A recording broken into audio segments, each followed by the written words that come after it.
కొండలు, పూలతో చుట్టుముట్టిన ఒక నిశ్శబ్దమైన గ్రామంలో క్రిస్టీ అనే అమ్మాయి మరియు వెన్నీ అనే అబ్బాయి నివసించేవారు. వారు పొరుగువారు. ఒక చెక్క గోడపై హలో అనే చిన్న మాటతో వారి స్నేహం మొదలైంది. ప్రతిరోజూ బడి తరువాత క్రిస్టీ మరియు వెన్నీ మెరిసే సరస్సు పక్కన ఉన్న పాత వేప చెట్టు కింద కలుసుకునేవాళ్లు. అది వారి రహస్య స్థలం, ప్రపంచం నుండి దూరంగా ఉన్న వారి స్వంత లోకం.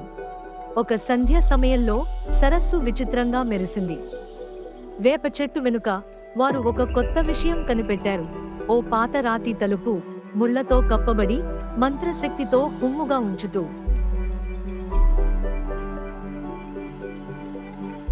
చేతులు పట్టుకుని క్రిస్టీ మరియు వెన్నీ ఆ తలుపు గుండా అడుగుపెట్టారు.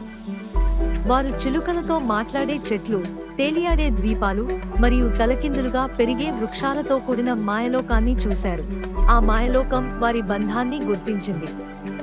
ఇంటికి తిరిగి రావాలంటే వారు ఒక పరీక్షను ఎదుర్కోవాలి, చీకటిలో కూడా ఒకరినొకరు నమ్మడం. పరీక్షను విజయవంతంగా పూర్తి చేసిన తర్వాత ఆ తలుపు మళ్లీ కనిపించింది. వారు ఇంటికి తిరిగి వస్తున్నప్పుడు ఆ మాయలోకం మధురంగా చెప్పింది, నిజమైన మిత్రులు ఎప్పుడూ దారి చూపుతారు.